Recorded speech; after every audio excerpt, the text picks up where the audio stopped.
Tadi ketika saya lagi penyembahan, tiba-tiba aja muncul aja sebuah ayat atau sebetulnya seperti mungkin teguran kali ya. Jadi gini, di sini kan nggak cuma kita di sini kebaktian ini kemudian dengar, tapi kan ini saya masukkan di YouTube juga. Saya ingin katakan untuk kita semua, baik juga yang mendengarkan di YouTube. Banyak gereja sekarang itu berkurang jemaatnya. Karena banyak sekali sejak COVID, walaupun memang sebelum COVID juga sama, tetapi lebih intens itu pada waktu COVID dan setelah COVID ini, banyak orang-orang Kristen itu jadi pemalas. Mereka tidak datang ke gereja. Mereka lebih suka online. Sehingga gak cuma satu gereja, banyak gereja. Karena saya dengar dari beberapa orang. Itu banyak gereja memang penurunannya drastis. Apakah memang banyak yang mati? Gitu loh. Menurut saya sih kagak. Tapi memang banyak orang yang sejak COVID itu mereka jadi pemalas. Dan mereka tidak mau lagi. Karena mereka ya lebih suka dengan di online aja, ngapain datang ke gereja.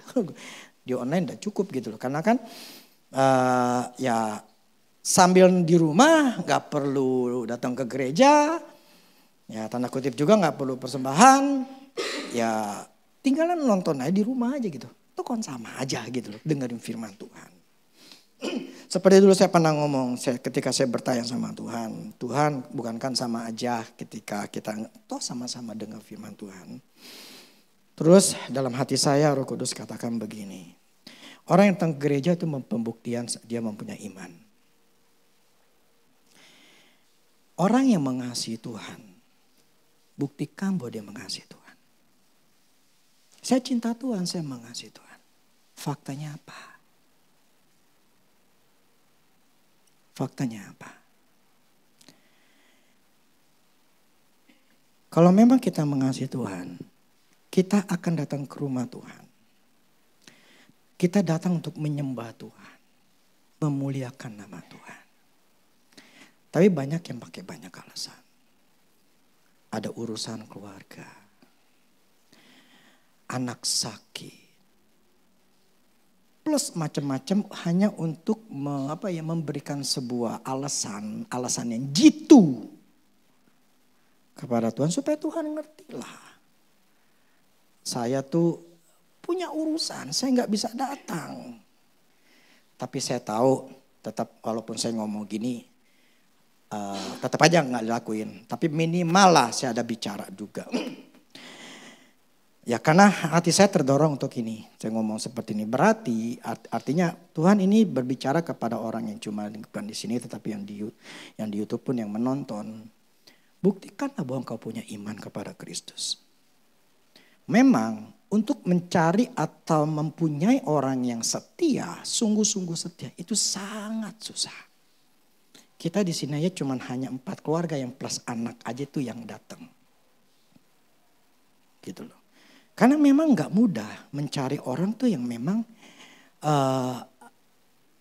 yang lebih mementingkan Tuhan.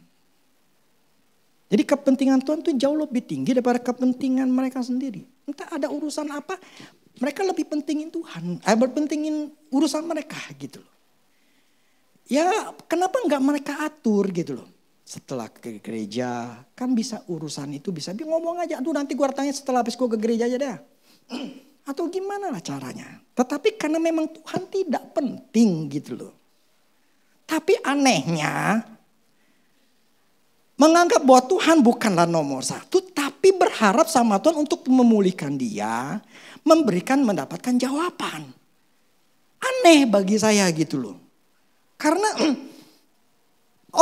jadi pribadi yang membuat kita bisa lepas. Kita mengalami breakthrough, mengalami jawaban dari Tuhan, pelepasan, jawaban itu ada di Tuhan. Tetapi nggak punya hati yang membela Tuhan gitu loh, yang mementingkan Tuhan. Aneh bagi saya, tapi butuh Tuhan, tapi nggak mau dekat sama Tuhan. Itu gimana ceritanya gitu loh. Tapi itulah yang terjadi di banyak orang Kristen. Maka untuk mencari orang setia itu sangat sulit. Kalau saya saya tahu bahwa sumber kehidupan itu di Allah. Saya tuh bukan karena saya pendeta, tapi karena saya mengalami bahwa memang Tuhan itu memang kalau dekat sama Tuhan itu aman gitu loh. Jadi saya tanamkan ke anak-anak saya dari kecil, mereka tuh selalu akan datang ke gereja. Dan mereka saya ajarkan untuk tetap melayani Tuhan apapun yang terjadi. Bahkan saya udah ultimatum sama mereka. Kalau sampai kerjaanmu itu membuat engkau tidak bisa ke gereja, cabut. Berhenti dari kerjaan itu. Karena bagi saya Tuhan itu memang tepat. The best choice gitu loh. The best way gitu loh. Jalan yang terbaik, yang terhebat itu ada di Tuhan. Karena sudah punya pengalaman gitu loh. Bahwa memang kalau jauh dari Tuhan itu akan menyusahkan. Jadi saya nggak mau anak saya susah. Saya nggak mau istri saya itu menjauh atau anak saya menjauh dari Tuhan. Kenapa? Apalagi dengan istri. Saya butuh iman dia. Dia nggak punya iman, hidup saya susah. Karena memang iman dia tuh hidup saya tuh tergantung sama istri. Yang dulu saya pernah khotbahin gitu loh. Karena bagaimana dia terhadap saya dan bagaimana dia mengerti firman Tuhan itu membuat saya akan nyaman dan dia menjadi penolong saya. Lah kalau dia nggak datang, dia nggak dengerin firman, dia nggak punya iman. Nah ini problem gitu loh. Tapi banyak orang I don't care. Gue ada urusan. Anak gue begini, itu terserah masing-masing sih. Cuma saya nggak tahu. Ada firman yang mengatakan gini di Ibrani 10 ayat 25. Ini yang ngomongnya begini. Janganlah kita menjauhkan diri dari pertemuan-pertemuan ibadah kita. Ini firman yang ngomong bukannya saya. Seperti dibiasakan oleh beberapa orang. Memang di dalam gereja adalah orang yang biasa. Biasa itu artinya sesuatu yang dilakukan terus menerus. Itu namanya kebiasaan. Nah kebiasaan ini memang sebuah kebiasaan gitu loh. Ada orang yang suka minum kebiasaan ya minum manis misalnya. Itu memang kebiasaan yang dilakukan terus menerus. Jadi memang ada di dalam gereja seluruh dunia. Orang yang terbiasa, mempunyai kebiasaan untuk nggak datang ke gereja. Kalau ada urusan kecil atau urusan sepele. Selalu Tuhan disampingkan. Nggak peduli, gue ada urusan. Tuhan ngerti saya punya urusan. Anak saya sakit, ini saya lagi masalah, ini saya lagi masalah. Jadi jangan salahin Tuhan. Engkau tabur, engkau tuai.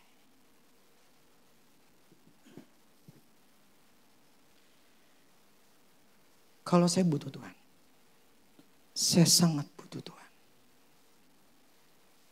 Saya butuh anak saya butuh istri saya. Makanya mereka sekalipun mereka sekarang di Taiwan, mereka tetap pelayanan. Mereka tetap pelayanan.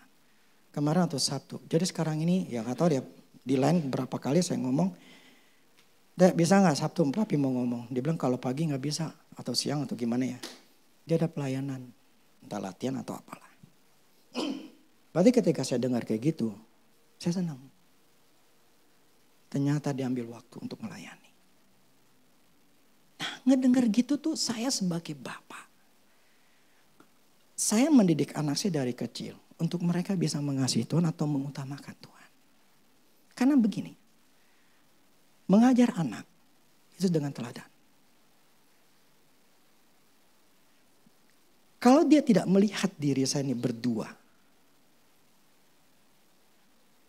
Teladannya. Mereka gak akan pernah mau hormati saya berdua. Bilangnya melayani, bilangnya sungguh-sungguh sama Tuhan, bilangnya mesti setia sama Tuhan, tapi saya nggak pernah datang, atau istri saya nggak datang. Soalnya ada satu orang yang belum lama ngomong sama saya, dia kecewa sama bapaknya.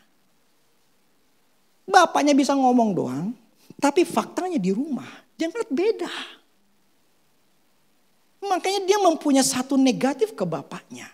Bapaknya galak sama istri, sama mamanya. dia melihat seperti itu, dia gak ada respect ke bapaknya. Lawang beda. Bapaknya ngomong firman. Tapi faktanya kasar sama istrinya. Ya gimana menjadi sebuah teladan. Kalian ngomong untuk setia. Tapi nggak kelihatan bahwa setianya. Ya nggak bisa. Yang ada cuma hanya diremehkan.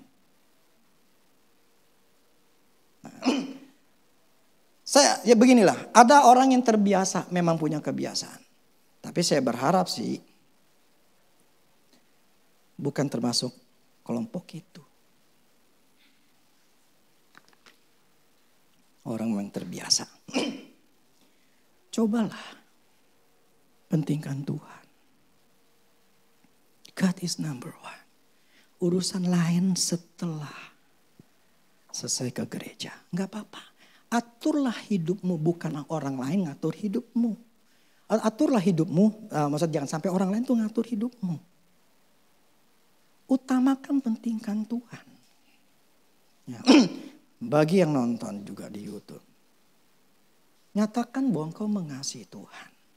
Buktikan bahwa keluargamu itu datang ke Tuhan. Di tempat di gereja masing-masing. Jangan jadi seorang pemalas. Orang Islam aja itu jauh lebih setia daripada orang Kristen. Mereka ketika COVID, mereka tetap Jumatan. Orang Kristen yang bilang, Tuhan Yesus luar biasa, Tuhan Yesus dahsyat.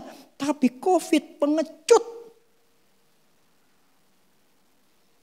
Benar-benar penakut banget. Tapi ngomong Tuhan itu besar.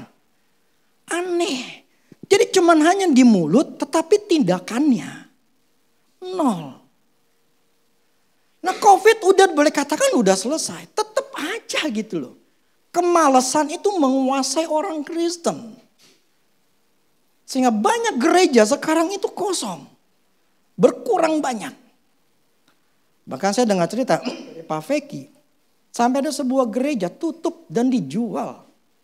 Karena itu memang dia yang punya. Ruko itu punya dia dan dia jual. Dari Koadi pernah bilang. Sampai benar-benar ditutup. Dan orang itu pulang ke kampungnya. Jualan. Karena memang udah gak bisa. Dan saya bersyukur kita di sini gak ngalamin seperti itu. Walaupun memang orangnya berkurang. Ya puji Tuhan ya ini tempat bukan kontrak. Gitu loh.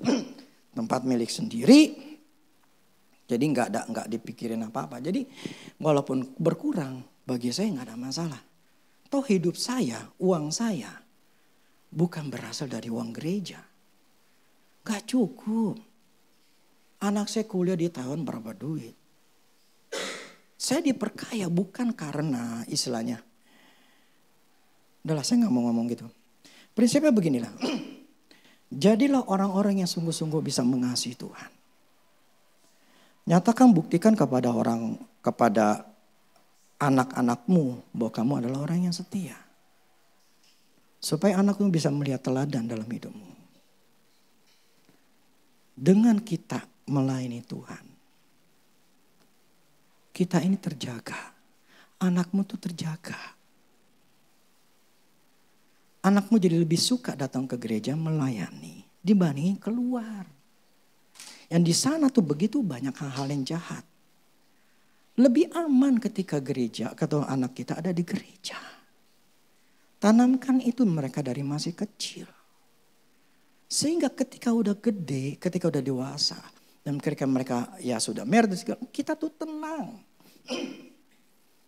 Benar. Saya tuh mikirin untuk ke depannya masa tuanya saya. Saya tuh gak mau susah. Saya tuh gak mau ngelihat anak saya susah, sayanya jadi susah. Saya benar-benar ingin ketika masa tua saya, itu benar-benar saya free dari beban. Beban anak, beban keuangan, beban apapun saya nggak mau mikirin yang susah-susah. Saya nggak mau benar.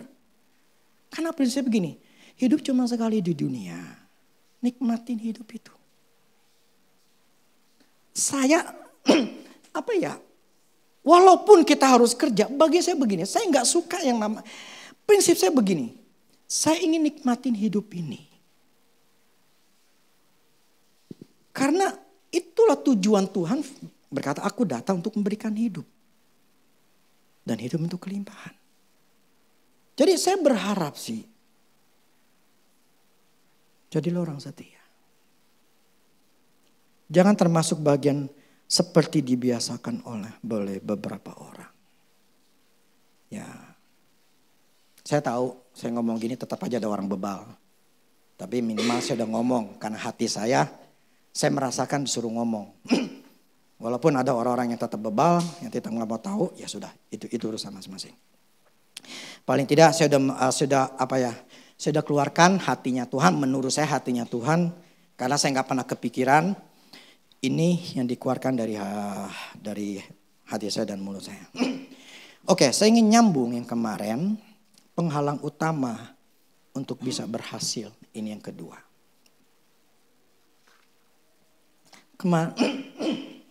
Kemarin saya dengar di radio Sonora.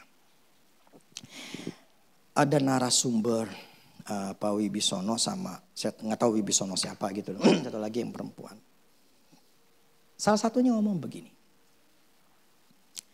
Mengenai UMKM, dibilang mesti pemerintah harus bantu bla bla segala macam. Salah satu ngomong gini. 80% UMKM itu apa? Gagal atau berhasil? Gagal.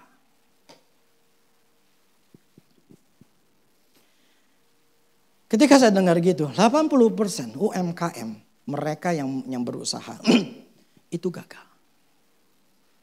Jadi di sini saya ingin membuktikan bahwa memang sangat sedikit orang yang berhasil.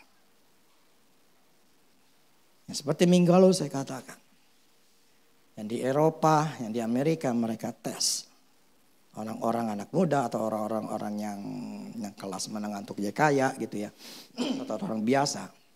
Itu yang berhasil cuma sekitar 7-11%. Jadi memang sangat sedikit sekali orang-orang yang berhasil.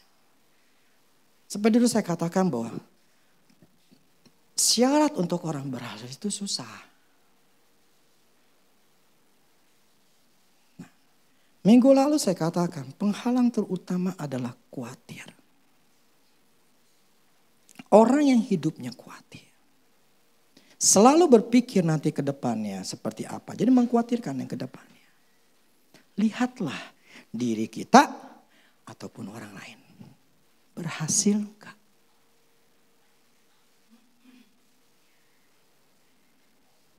Jujur.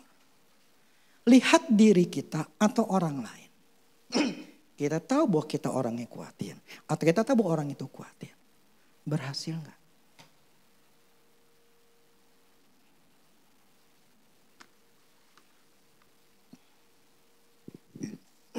Seperti saya jelaskan minggu lalu. Orang yang khawatir adalah orang yang pesimis. Orang yang tidak berani melangkah. Orang yang berpikiran negatif. Saya tuh kemarin, belum lama deh ya. Saya dengar perkataan ini ketika saya naik gunung. Sama teman saya. Teman saya selalu ngomong gini. Hope the best, prepare for the worst. Hope for the best, berharap untuk yang terbaik, tetapi prepare untuk atau bersiap-siap untuk yang terburuk. Ini sebetulnya ini quote itu di kepolisian pun juga sama. Ketika mereka ada demo atau segala macam, itu mereka tuh mempunyai skenario. Skenario berharap enggak terjadi kerusuhan. Tetapi mereka mempunyai skenario kalau terjadi kerusuhan seperti apa. Kerusuhannya levelnya semana. Level 1, level 2, level 3. Ini menurut saya, pikiran saya. Nah mereka tuh punya yang namanya skenario. Prepare for the worst. Bersiap-siap dengan hal yang sangat terburuk. Mereka sudah mempersiapkan.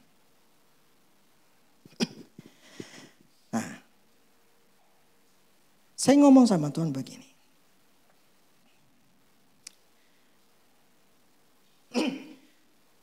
Minggu lalu seperti saya katakan, saya punya dulu jadi cara saya sedikit.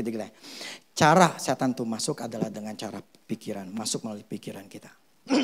Jadi dulu kan saya katakan bahwa saya ini menjaga pikiran saya untuk dalam keadaan peace, dalam keadaan tenang, dalam keadaan damai, dalam keadaan percaya. Pokoknya dalam keadaan tetap kuat. Saya sangat menjaga. Tapi ketika saya melihat kebutuhan saya menulis berapa juta yang saya butuhkan. Ketika saya menulis, itu setan mulai melemparkan pikiran. Ketika melemparkan pikiran, saya mendiamkan, saya mengolah, akhirnya masuk ke dalam pikiran saya. Akhirnya roh ketakutan, roh khawatir, itu pikiran negatif masuklah ke pikiran saya. Saya olah terus sampai ke hati saya. Itu membuat saya jadi sangat. Saya tidak melebih-lebihkan, tapi memang itu saya alami. Saya jadi sangat takut. Sangat luar biasa takutnya.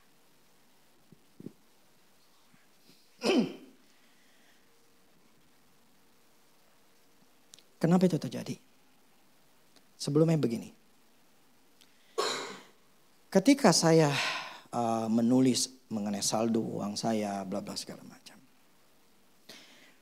Saya tuh bersikap atau mempunyai satu pola pikir adalah mempersiapkan hal yang terburuk. Prepare for the worst.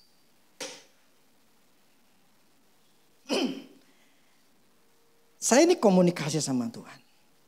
Apa salahnya prepare for the worst?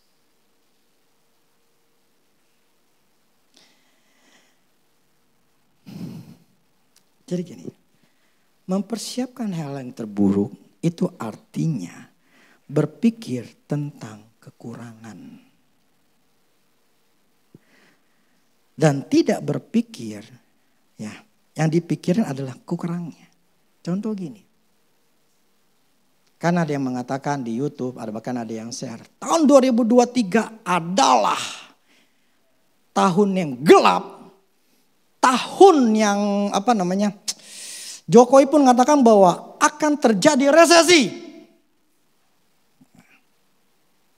Kita harus berhemat. Bukankah itu hal yang umum dan biasa?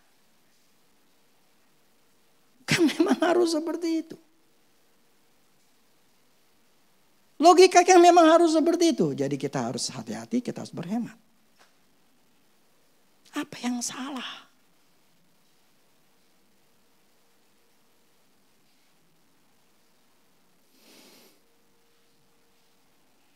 Itulah kenapa kalau kita berpikir itu memang umum, itu memang harus kita persiapkan. Itu yang memang ya demikianlah kejadian dalam dunia, itu memang hal yang biasa. Itulah kenapanya 90% gagal. Karena memang berpikir itu biasa. Hanya sedikit ketika mendengarkan seperti itu. Bukan ketakutan yang masuk ke dalam diri dia. Jadi ketika saya bertanya begini. Bukankah prepare for the worst? Kita bersiap-siap kalau itu terjadi. Tuhan ngomong di hati saya. Mempersiapkan hal yang terburuk berarti berpikir tentang kekurangannya. Dan tidak berpikir bahwa akan ada uang, bahwa akan ada solusi untuk kebutuhan kita. Betul gak? Jadi yang kita pikir adalah kurangnya.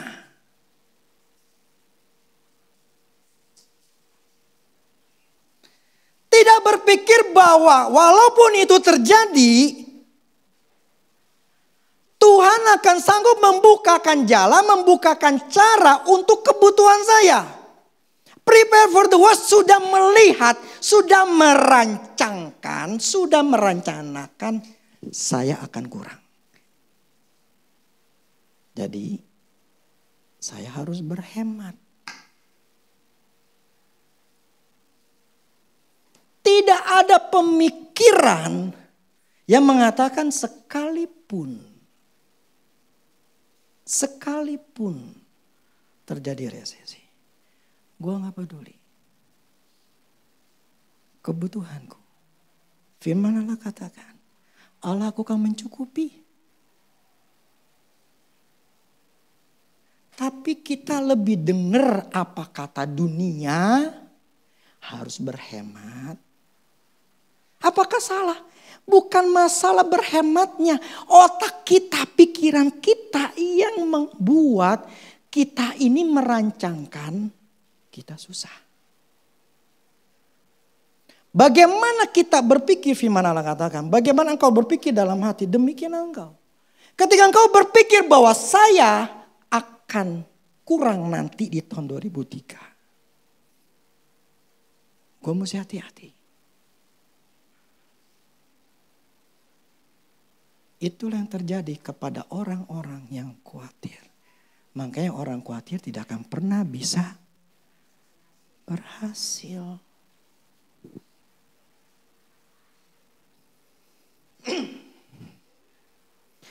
Jadi apa ya? Tidak berpikir bahwa akan ada uang.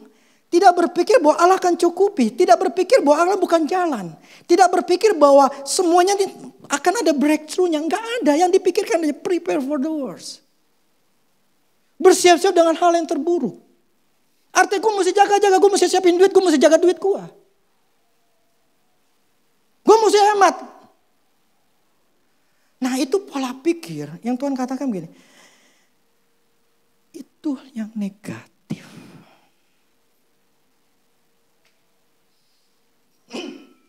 Sehingga ketika kita berpikir bahwa kita akan susah. Karena ekonomi susah akan terimbas ke saya pun jadi susah. Makanya saya akan berusaha untuk berhemat. Itulah pembuktian engkau khawatir. Itulah pembuktian pernyataan saya takut. Makanya saya gak mau keluarin duit. Logis gak sih? Apakah saya berlebihan? Ini logikanya juga kelihatan.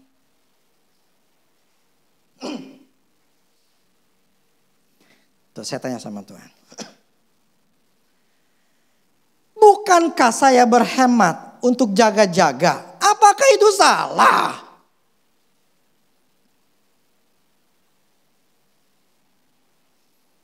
Kalau saya berhemat, jaga-jaga dong. Apakah itu salah Tuhan?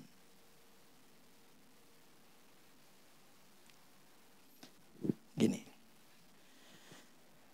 Terus di hati saya Tuhan ngomong begini. Ketika engkau berhemat, yang engkau pikirkan adalah kekurangan. Betul gak? Betul gak? Ketika kita berhemat, kita lagi mikirin kurang. Logis dong? Ya. Ini saya dialog sama Tuhan, otak saya juga masih mikir. Betul juga. Logika aja saya jalan ya bilang betul. Dan kekurangan yang kau alami. Jadi berpikir kekurangan dan kekurangan yang akan kau alami. Dan bukan pikiran, ya, jadi pikiran yang negatif akan kurang. Dan bukan pikiran bahwa uang itu akan bertambah. Enggak mikir uang itu bertambah, yang ada mikirnya kurang. Betul enggak? Ini pikiran manusia kita, logika kita adalah seperti itu. Suka atau enggak suka, emang seperti ini. Jadi kita prepare for the worst, kita berhemat. Tuhan katakan bukan masalah itunya. Masalah pikiranmu mengatakan kurang. Pikiranmu mengatakan akan kurang. Tapi enggak berpikir akan nambah. Betul enggak? Jadi pikiran negatif kita selalu mengatakan kurang. Tidak berpikir akan nambah.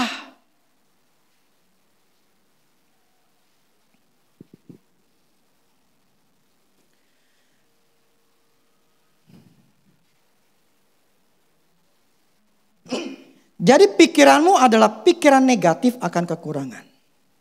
Itu berpikir negatif. Bukan berpikir positif. Pola pikir ketakutan dan kekhawatiran itu meramalkan atau menciptakan masa depanmu. Kita meramalkan, kita menciptakan masa depan kita.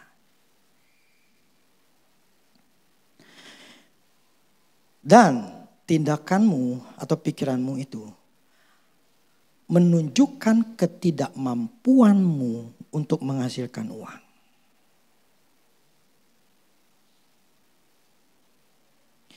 Jadi tidak ada satu pemikiran di dalam diri kita untuk bertindak untuk menghasilkan uang. Dan tidak mempercayai bisa menghasilkan uang. Nggak percaya. Lah yang dibikin kurang kok. Tapi tidak ada satu keyakinan bahwa ini akan bisa dicukupin. Nggak ada.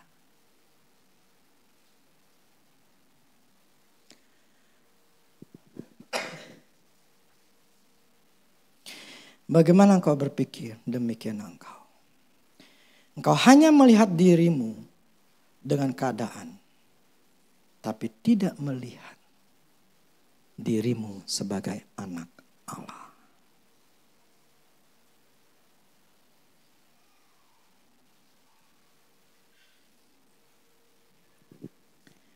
Engkau melihat dirimu sesuai dengan keadaan yang ada sekarang. Tidak melihat keadaan diri kita sebagai anak Allah.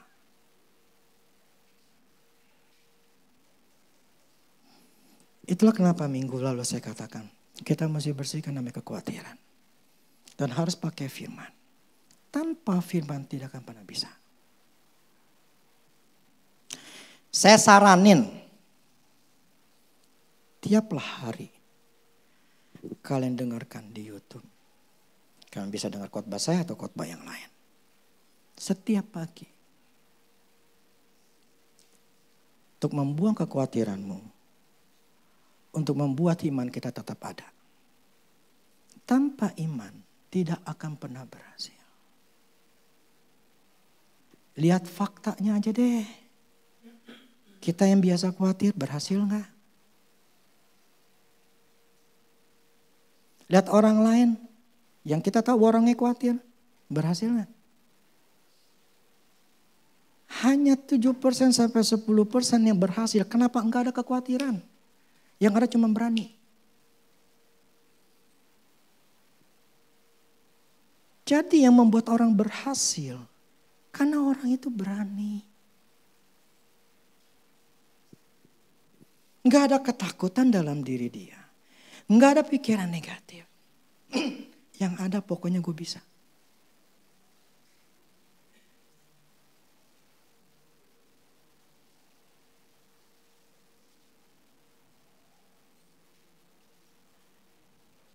Dan ini yang terjadi di murid-murid Tuhan. Saya ingin katakan begini.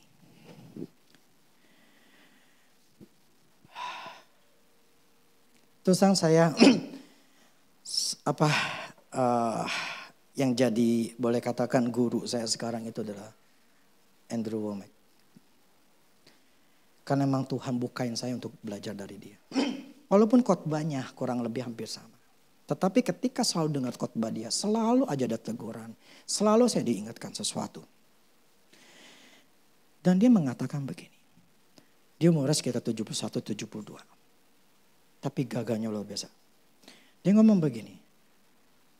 50 or 52. Ya, 50 tahun atau 52 tahun. 50 lah dia bilang.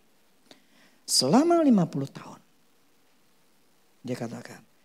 Dia tidak pernah stres dan penyakit.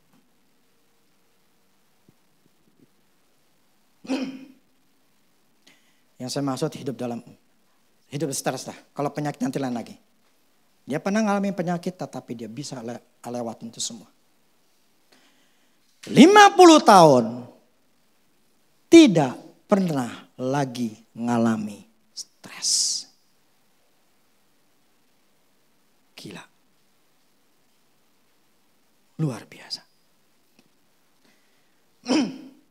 Saya belajar dari orang yang memang saya ngelihat dari apa yang diajarkannya.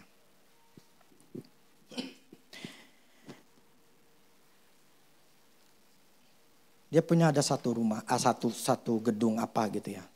Yang saya tahu ada gedung parkir. Dulu pernah dia cerita. Itu dia kurang lebih ya, kalau di duit kita ratusan miliar. Sekitar 150 miliar. Itu yang harus dibayar dan itu yang harus dia punya untuk selesaikan itu gedungnya.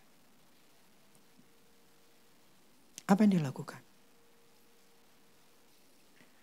Dia tidak minta sama Tuhan. Dia tidak berteriak sama Tuhan, Tuhan tolong ini supaya dapat uang untuk bisa mengalir, untuk bisa menyelesaikan ini gedung. Kagak.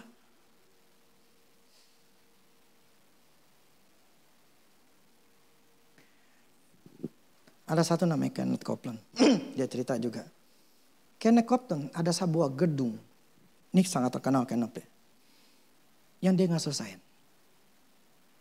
Tapi si Kenneth-nya tidak mau lihat itu gedung. Karena butuh duit lagi gede. Dan dia takut ngeliat itu gedungnya. Dan dia tidak mau lagi. Karena mungkin dia pikir itu gagal. Dan dia gak bisa selesai. Tapi si Andrew beda. Padahal Kenneth Copeland ini adalah gurunya dia. Dia datangin itu gedung. Dia jalan itu gedung. Dan dia ngomong ini gedung. Ini akan bangun seperti ini. Dia akan begini. Ini akan begini. Ini akan begini. Dia membayangkan bahwa gedung ini jadinya akan seperti ini. Seperti ini. Seperti ini. Seperti ini. Tidak ada negatif. Tidak ada permintaan. Tidak ada doa yang meminta-minta sama Tuhan. Yang ada dia mengimajinasikan bagaimana gedung ini terjadi. Bagaimana akan jadinya ini gedung. Jadi dia tidak ada pikiran negatif bahwa gedung ini akan gak selesai. Gedung ini akan bermasalah. Gedung ini masih punya utang. Belah-belah macam-macamnya. Ya, yang membuat kalau dia berpikir dia bisa. Tuhan tolong selesaikan ini. Kita gak punya uang. Dia tidak berpikir itu. Satu di pikirannya dia cuma hanya membayangkan bagaimana gedung ini selesai. Beda dengan kalau kita mengatakan prepare for the worst. Mempersiapkan ketika Indonesia mengalami resesi tahun 2023. Kita harus jaga-jaga, kita harus berhemat, kita harus lakukan ini. Benar-benar hemat banget, makan mesti begini, makan mesti begitu. Mesti gak boleh beli baju lah, gak beli apa. Benar-benar total sama sekali gak mau lakuin apa-apa. Soalnya nanti akan ada yang namanya krisis.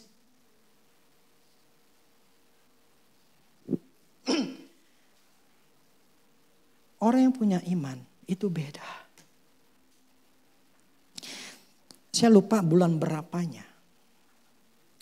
Dia ngirim email ke saya. Saya lupa berapa bulannya. Tahun ini apa akhir tahun yang lalu. Ini cerita dia itu gedung belum jadi itu tahun lalu. Saya ngeliat dari 1 years ago gitu loh. Maksudnya ini YouTube-nya. Berarti tahun lalu. Saya gak tahu gedung apa dia gak ngomong. Cuman saya mendapatkan email. Dikatakan tanggal segini. We want to celebrate. Celebrate apa? Utang ataupun pembangunan itu gedung sudah terbayar tanpa hutang.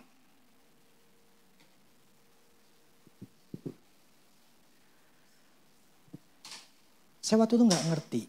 Cuman ketika saya dengerin khotbahnya dia berapa hari yang lalu. Saya baru nangkap. Dan menurut saya sih ini. Cara dia berpikir. Demikianlah hidupnya.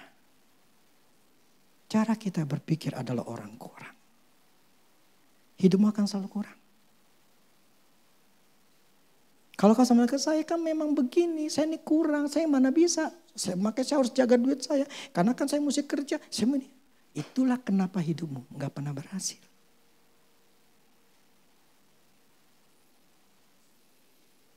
Bagaimana engkau berpikir?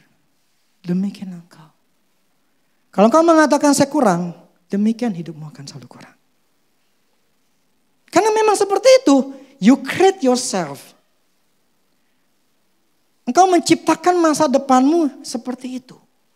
Bagaimana engkau berpikir bahwa engkau adalah orang kurang, demikian engkau berkurang.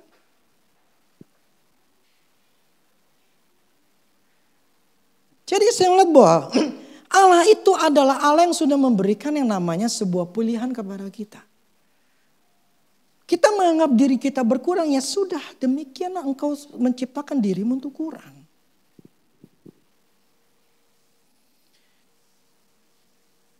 Sangat-sangat beresiko kalau kita berpikir bahwa prepare for the worst.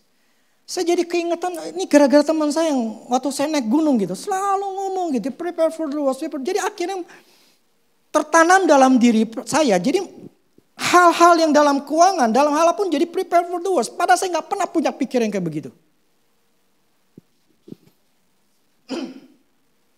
Kenapa nggak hope the best gitu loh. Bukan berarti kita nggak bersiap. Gini loh, pikiran negatifnya kita harus buang. Pokoknya hope the best, bukan prepare for the worst. Tapi kata yang pertamanya, kalimat pertama, hope for the best. Berharap yang terbaik. Allah mencukupi. Gua nggak pikirin apapun di keadaan dunia. Jokowi bilang 2023 tahun yang gelap, tahun yang akan susah. Gua nggak pikirin. Firman yang mengatakan, aku anak Allah. Allah aku akan mencukupi segala kebutuhanku menurut kekayaan dan kemuliaannya. Jadi aku berpikir Allah akan membukakan jalan. Bukan saya berpikir bahwa saya akan susah. Bahwa saya akan kurang. Bahwa saya akan terimbas.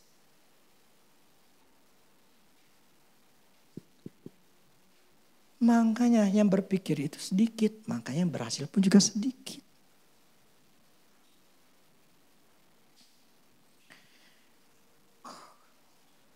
Saya udah ngomong hampir sejam ya.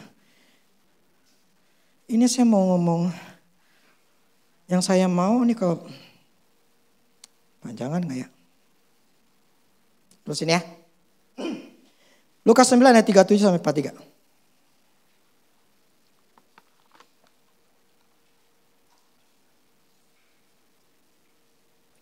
Lukas 9 ayat 37 sampai 43. Pada keesokan harinya ketika mereka turun dari gunung itu, datanglah orang banyak berbondong-bondong menemui Yesus. Seorang dari orang banyak itu berseru, katanya, "Guru, aku memohon supaya engkau menengok anakku, sebab ia adalah satu-satunya anakku. Sewaktu-waktu ia diserang roh. Lalu mendadak ia berteriak dan roh itu menggoncang-goncangkannya sehingga mulutnya berbusa. Roh itu terus saja menyiksa dia dan hampir-hampir tidak mau meninggalkannya. Aku telah meminta kepada murid-muridmu supaya mereka mengusir roh itu. Tetapi mereka nggak bisa, tidak dapat." Maka kata Yesus, "Hai kamu angkatan yang tidak percaya dan orang sesat. Berapa lama lagi aku harus tinggal di antara kamu dan sabar terhadap kamu? Bawa anakmu itu kemari." Dan ketika anak itu mendekati Yesus, setan itu membantingkannya ke tanah. Menggoncang-goncangnya. Tapi Yesus menegur roh jahat itu dengan keras dan menyembuhkan anak itu. Lalu mengembalikannya kepada ayahnya. Maka takjublah orang itu karena kebesaran Allah. Ketika semua orang itu masih heran karena segala diperbuatan itu, Yesus berkata kepada murid-muridnya. Oke, sampai sini dulu. Ini penyakit ayan ya. Pernah nggak lihat penyakit ayan? Jadi penyakit ayan ini seperti ini. Bisa bayangkan di depan kita ada orang penyakit kayak begitu, klepek gitu ya. Terus ya goyangnya kencang banget. terus berbusa, ngeler. Itu penyakit ayan seperti itu. Ya. Bisa kalau ada api atau ke air, dia lari ke sana gitu. Nyelemin gitu biar mati. Bisa bayangin gak sih kalau kita ngeliat kayak gitu? Takut gak? Lari.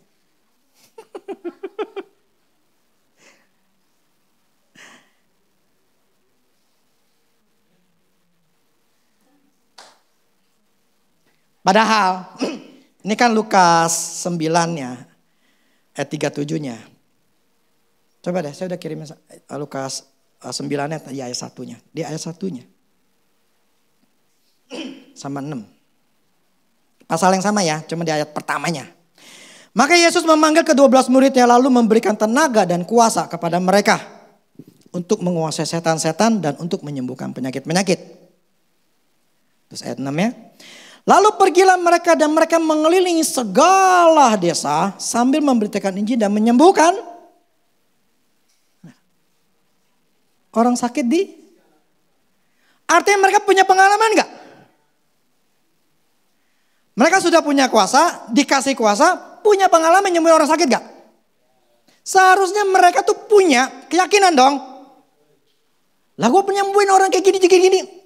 Punya keyakinan kan? Tapi kenapa ketika penyakit ayan mereka gak bisa?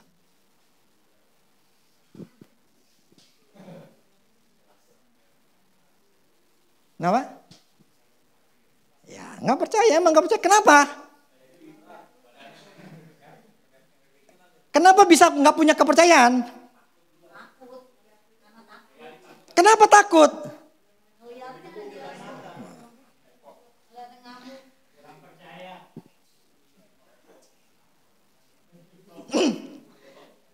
Gini, mereka tuh punya power, punya kuasa. Ya, ini sebetulnya umum ya. Kita tuh punya kuasa. Seperti Petrus yang bisa membangkitkan orang mati, seperti Petrus yang cuma jalannya ini apa namanya? Bayangannya itu bisa nyembuhin orang. Itu Roh Kudus yang di Petrus sama kita tuh sama ya. Nggak ada bedanya nih. Ya, nggak ada bedanya. Karena rohnya sama berasal dari Kristus. Dari Allah Bapa. Rohnya sama. Gak ada bedanya. Yang membedakan apa? Yang saya jelasin. Jadi sebetulnya mereka ini pun juga mempunyai sama. Tapi kuasa itu gak bisa kerja. Kita baca dulu ayatnya. Di Matius 17. Ayat 14 sampai 21. Ketika Yesus dan murid-muridnya kembali kepada orang banyak itu. Datanglah seorang mendapatkan Yesus dan menyembah katanya. Tuhan kasihlah anakku. Ia sakit ayan dan sangat menderita. Ini kasus yang sama ya. Ia sering jatuh ke dalam api. Dan juga sering ke dalam air. Berarti pengen membunuh ya. Aku sudah membawanya kepada murid-muridmu. Tapi mereka tidak dapat menyembuhkannya. Maka kata Yesus. Hai kamu angkatan yang tidak percaya. Dan yang sesat. Berapa lama lagi aku harus tinggal di antara kamu? Berapa lama lagi aku harus sabar terhadap kamu? Bawalah anak itu kemari. Dengan keras Yesus menegur dia lalu keluarlah setan itu daripadanya. Dan anak itu sembuh sekitar juga. Kemudian murid Yesus datang. Dan ketika mereka sendirian dengan Yesus ya. Bertanya mereka. Mengapa kami tidak bisa dapat mengusir setan itu? Ia berkata kepada mereka. Karena kamu kurang percaya. Aku berkata kepadamu sesungguhnya sekiranya kamu mempunyai iman sebesar biji sesawi saja. Kamu dapat berkata kepada gunung ini. Pindahlah dari tempat ke sana. Dari tempat ini ke sana. Maka gunung ini akan pindah. Dan takkan ada yang mustahil bagimu. Di sini tidak dapat diusir kecuali dengan berdoa dan berpuasa. Orang jadi berpikir dengan berdoa dan berpuasa.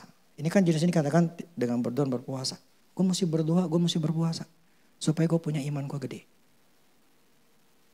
Itu yang tertanam di dalam diri orang Kristen. Salah. Tuhan tidak mengatakan kau harus punya iman gede. Lalu Tuhan katakan cuma iman sebesar biji sesawi. So apa problemnya? Kenapa Tuhan katakan karena kau kurang percaya? Padahal mereka punya kuasa, punya pengalaman nyembuhin orang. Tapi Tuhan katakan kurang percaya. Dan kenapa? Berarti kan kurang percaya, berarti gak yakin. Kenapa itu muncul?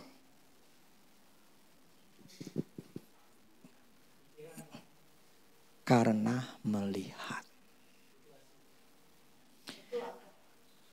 Melihat yang terjadi. Apa yang kita lihat, apa yang kita dengar, apa yang kita rasakan, apa yang kita kecap, bla-bla segala yang namanya panca indera kita. Itulah yang akan mempengaruhi kita.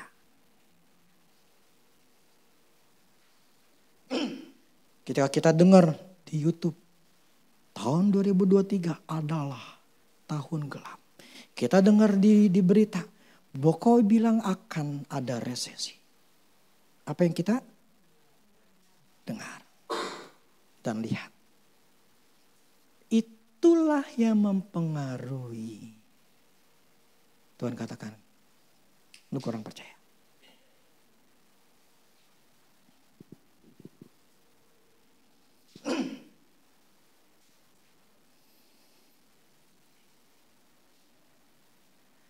Panca indera kita lah yang akan menentukan siapa yang kita percayai. Jadi ketika si murid-muridnya Tuhan melihat klepek-klepek ngamuk, keluar busa, apa yang terjadi? Mereka melihat timbullah rasa, apakah gue bisa ya? Ini kelihatannya nih susah. Soalnya nih rohnya tuh begitu luar biasa. Nih goncangnya bikin takut. Kita bisa ngeliat, wih dia kesono. Wah besar banget ini rohnya. Kuat banget nih setannya. Jadi apa yang dilihat oleh murid-muridnya. Dia melihat, masuklah ke pikiran. Diolahlah di pikiran. Ketika diolah di pikiran, ya memang gede ya. Setannya luar biasa, besar, powerfulnya.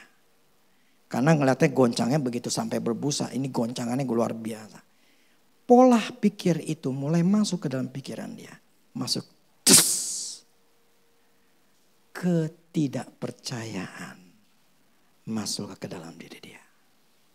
Di 10 muridnya.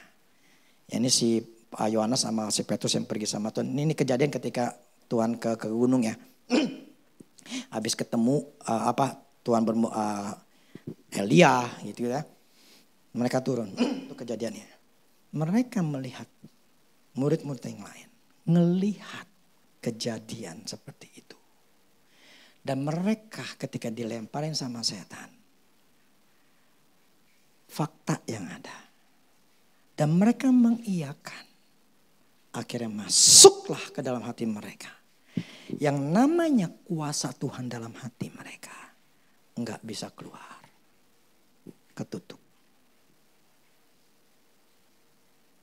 Itulah namanya ketakutan. Kekhawatiran. Yang membuat kita tidak bisa melihat kuasa Tuhan. Yang tidak bisa mengalami breakthrough. Yang gak bisa membuat kita bebas.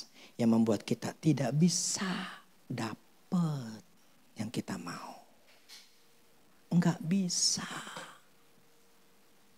Enggak bisa. Nyahonta. Bukan Tuhannya. Tuhan udah kasih kuasa ke murid-muridnya. Bahkan mereka pernah ngalamin. Mereka tetap gak bisa ngalirin kuasa Tuhan. Maka Tuhan katakan kurang percaya, enggak yakin. Kita sekalipun sudah ngelihat bagaimana Tuhan bekerja. Nolong kita. Ketika kita lagi mepet, Tuhan bukain jalan. Tuhan bukain dengan mukjizatnya. Kita pernah melihat, pernah ngalamin Amin. Tapi ketika kita membuka hati kita, pikiran kita sama setan, tahun 2023 akan terjadi resesi dan kita mengolahnya, mengiyakannya. Masuklah ke dalam hati.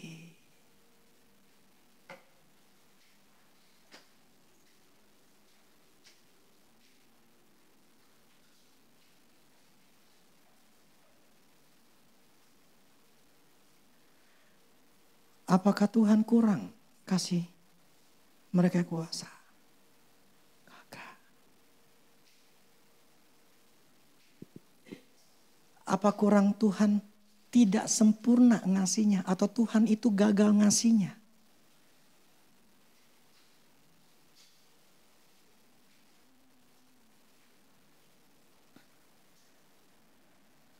Saya ingin katakan bahwa problemnya bukan di Tuhan. Problem itu di kita. Kita yang penakut, kita yang khawatir. Itulah menjadi akar penyebab hidup kita enggak ngalami breakthrough.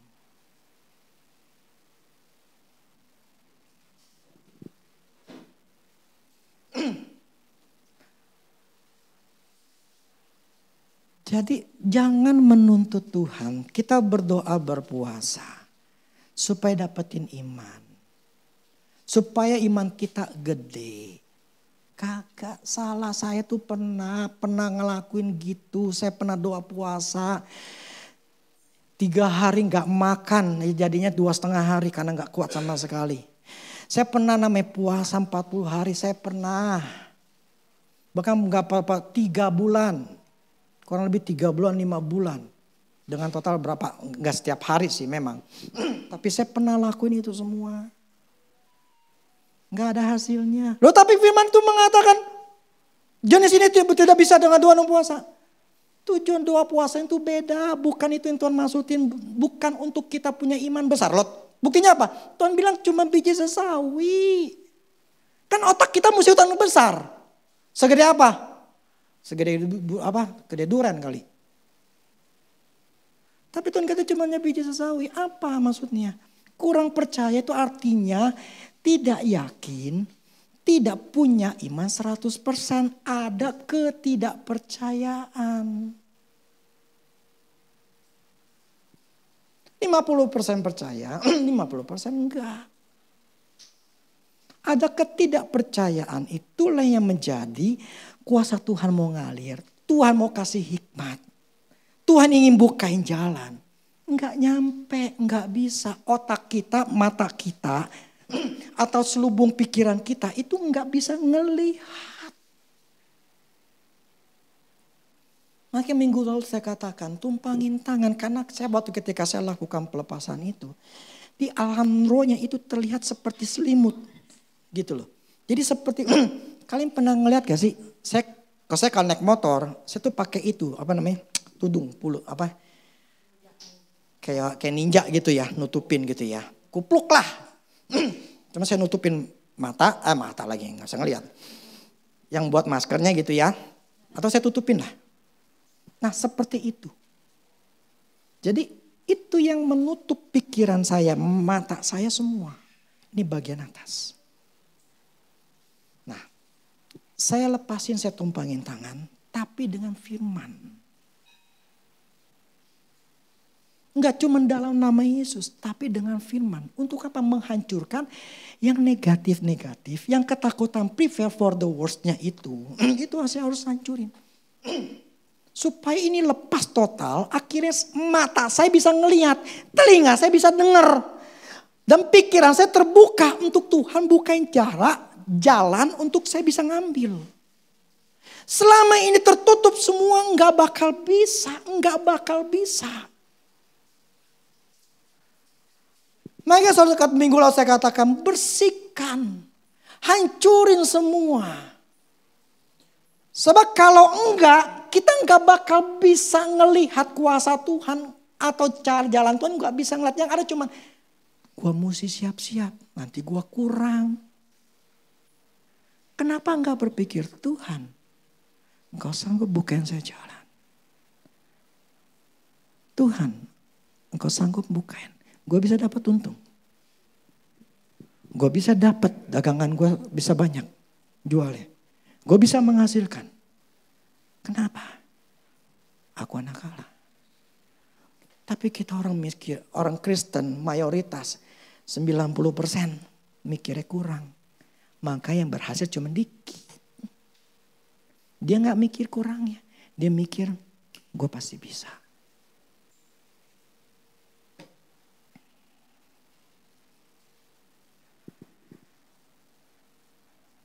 Jadi siapa yang mutusin? Kita sendiri.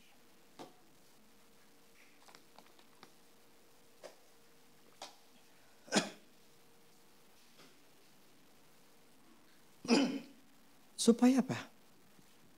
Baik yang mendengarkan di YouTube atau kan kita yang khotbah, apa yang kita dengar sekarang. Harus punya satu pikiran. Masalah bukan di Tuhan. Masalah di diri saya. Saya harus beresin diri saya. Apa masalah dalam diri saya? Yang mesti gue beresin, yang mesti gue ubah. Apa? Jadi bukan fokusnya kita menuntut Tuhan untuk jawab doa kita. Bukan. Tuhan sudah sediakan semuanya. Semuanya. Tinggal kita, ketidakpercayaan kita itu yang harus dibuang. Apa nih masalah di hati saya? Enggak yakin.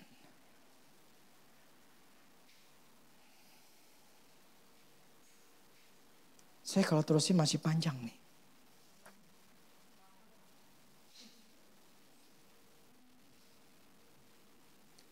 Masih panjang. Kenapa? Karena saya belum bicara masalah ketidakyakinan. Bagaimana caranya ketidakyakinan? Apa yang membuat kita enggak yakin? Panjang nih. Tadi saya ngomong soalnya bicara masalah kekuatan yang kemarin, bicara sama yang tadi. Kenapa Tuhan katakan jijik sesawi? It takes 1 hour lagi. Jangan deh. Panjang. Saya nggak bisa ngomong lagi. Terlalu panjang. Saya hanya ngulangnya sedikit aja yang ini. Ini sudah satu jaman. Prinsipnya begini. Hidup kita, Allah sudah menetapkan rancangan.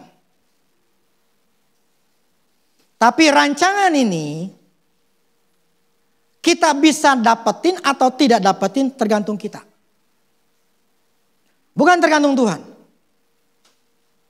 Nah, yang membuat kita tidak mampu, tidak bisa mendapatkan, makanya hanya yang 10% yang berhasil itu karena apa? Nomor 1 adalah kekhawatiran atau ketakutan. Ketidakpercayaan. Itulah yang menjadi penghalang nomor 1 orang tidak bisa berhasil. Camkan itu. Jadi kalau mau berhasil, harus beresin kekhawatiran, ketakutan itu. Selama itu nggak pernah beres, tidak akan pernah sampai mati pun nggak bakal dapat. Nggak bakal. Makanya ketika saya dengar di sonora katakan 80% gagal. Saya cuman hanya, itu sudah terbukti. Itu masih bagus 80%, berarti ada 20%. Jadi yang kerjaan apapun juga nih. Misalnya si Beren asuransi. Berapa sih yang berhasil? Sedikit. Sangat kecil. Apalagi yang lain, kerja lain. Banyak yang mereka kerja itu. Tapi sangat sedikit sekali yang berhasil. Bukan karena Tuhan Tuhan gak mau berkati. Tapi seringkali itu karena manusianya. ini terus terang, ini saya khotbah. Tuhan negor saya. Jadi bukan berarti saya sudah sempurna. Makanya saya tuh saya sangat respect banget sama Andrew Wommack. Ketika dia katakan, dan saya yakin, saya percaya dia ngomong itu benar. 50 tahun, saya tidak pernah lagi stres. Bagaimana dia bisa memproteksi dirinya untuk otaknya tetap percaya sama Tuhan. Yaitu apa? Firman Tuhan. Sehingga saya ngomong kepada diri saya sendiri. Saya tidak hanya baca Alkitab untuk diri saya sendiri. Tetapi harus bacakan untuk diri kita. Tapi saya harus dengerin dia khotbah. Untuk saya menambah proteksi dalam diri saya. Jadi saya harus tiap hari dengerin khotbah dia. Memang dalam bahasa Inggris, tapi kan sekarang ada otomatis untuk kita bisa dengan bahasa Indonesia. Tapi prinsipnya begini. Mau berhasil? Punya kepercayaan. Buang ketidakkhawatiran. Itu. Dan itu tidak mudah. Ada hal yang lagi Tuhan ngomong, bukan Tuhan, ya saya ngerti apa kekurangan saya. Saya lagi coba beresin itu. Saya akui sangat susah. Itu namanya disiplin. Saya gak mau panjang itu ngomong lagi. Ada satu quotes yang ngomong di YouTube. Saya waktu dengar gitu, saya baca, bukan dengar ya baca. Saya coba renungin, tapi memang betul. Ngomong begini, winner need discipline, not motivation.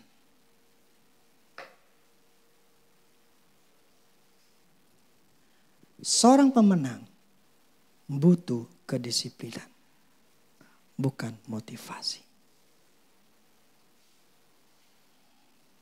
Saya coba renungkan. Ya. Berapa banyak orang diberikan motivasi. Tapi gak punya kedisiplinan. Gak bakal pernah berhasil. Orang yang misalnya menurunkan berat badan. Kalau dia gak pernah punya kedisiplinan. Gue mesti makannya segini, bla bla segala macam. Disiplin itu sebetulnya aturan main yang kita buat. Dan kita melakukan jadi sebuah kebiasaan. Selama itu tidak kita berpegang ke disiplin. Dikasih motivasi apapun juga percuma. Percuma. Cuma saat itu doang aja. Yes, gue bisa, gue harus. Tapi kalau gak pernah disiplin, gak bakal pernah berhasil. Dan saya ngerti, disiplin itu adalah kata yang sangat-sangat sakral untuk dilakuin. Dan sangat susah. Sulit. Ada hal yang saya sudah terbiasa lakukan, contohnya masalah makan. Sudah mendisiplinkan diri, makan itu sekitar jam 5. Bukan berarti 100% ngelakuin, nggak mungkin ya. Nggak ada manusia yang bisa ngelakuin 100%, nggak bisa. Tetapi saya membiasakan, ini karena istri saya yang ngomong sih, karena dia yang nyapin, bukannya saya gitu loh. Jadi selalu diteriakin kalau makan sekitar, kadang-kadang jembatan si Mafia pulang, saya makan. Untuk nemenin dia makan ya kita makan. Tapi malamnya saya gak makan. Jarang sekali, mungkin sebulan paling sekali. Saya makan sekitar jam 8, jam 9 untuk makan Indomie. Atau saya ada di luar. Tapi sangat jarang sekali untuk saya makan malam. Jam 5-an, jam 5, jam 6 saya selesai makan. Terus makan lagi tuh pagi, setengah 7, jam 7 saya pagi makan. Jadi kurang lebih 13-14 jam. Jadi saya tuh mempuasakan perut saya itu sudah terbiasa. Itu hal yang sudah saya biasa lakukan. Dan itu sebuah disiplin yang saya lakukan. Itu bagi saya jadi mudah. Tapi ketika saya ngelakuin yang lain nih. Aduh.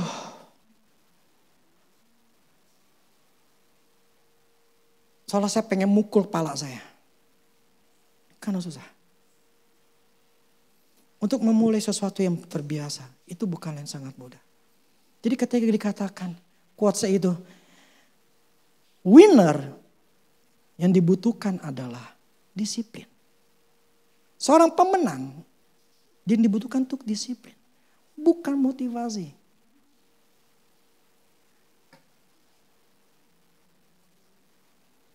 Terlalu panjang saya ngomongnya. Prinsipnya hari ini saya cuma katakan bahwa taulah dirimu, ada kekhawatiran, ketakutan, itu harus dibereskan. Selama itu kita nggak pikirin nganggap remeh, demikian hidupmu tidak akan pernah berhasil. Selama kita nggak pernah buangin kekhawatiran kita, ketakutan kita, memang kan manusia harus khawatir. Yes, manusia memang terbiasa khawatir, dan kau termasuk dari 90% orang itu yang gagal. Ya, kalau nganggap itu memang kita manusia khawatir, benar. Karena kau termasuk 90%-nya dan 93%. That's why you never and never success. Ya tapi kan manusia kita hidup enggak masalah. Kalau kau menganggap itu sebuah memang hal yang biasa, enggak masalah. Saya enggak nyalain. Tapi saya ingin katakan kau termasuk kelompok jenis orang gagal. Saya enggak mau.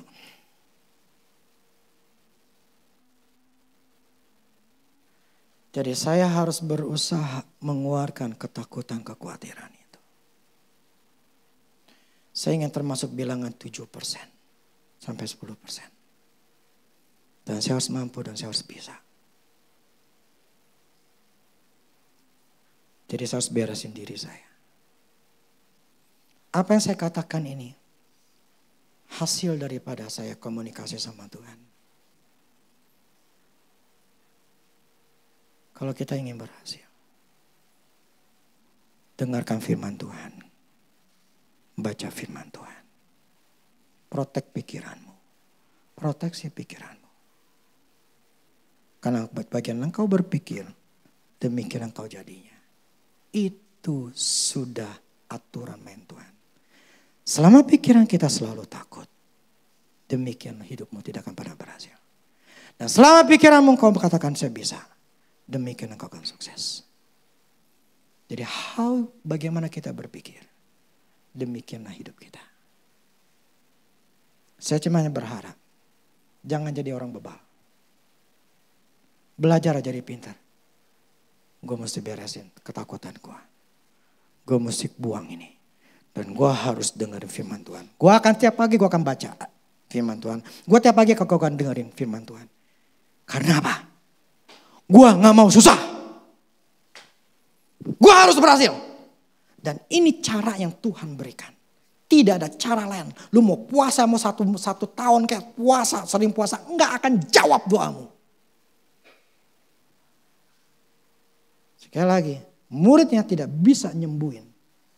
Karena mereka melihat. Karena mereka kekhawatiran. Believe it or not. Terserah masing-masing pendengar. Saya mau ngelakuin tuh ngelakuin. Kita akan lihat. Apa hidup saya akan semakin membaik atau tidak. Jadi masing-masing nih. Hidup mau berubah atau tidak berubah.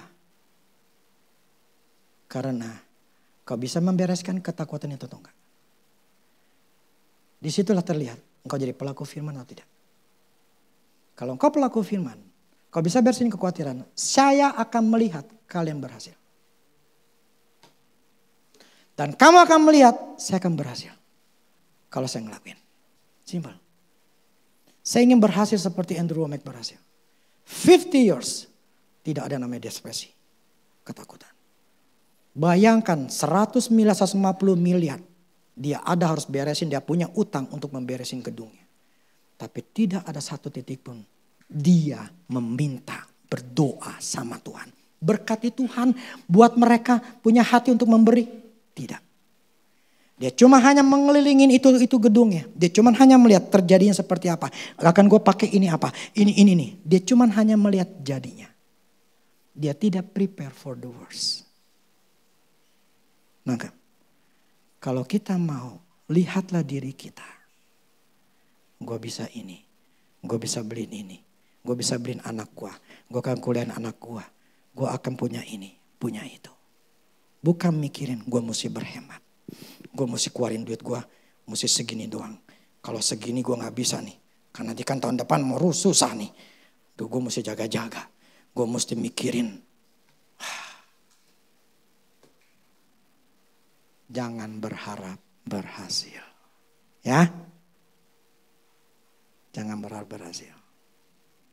Karena gak sesuai dengan firman Tuhan. Amin. Musik.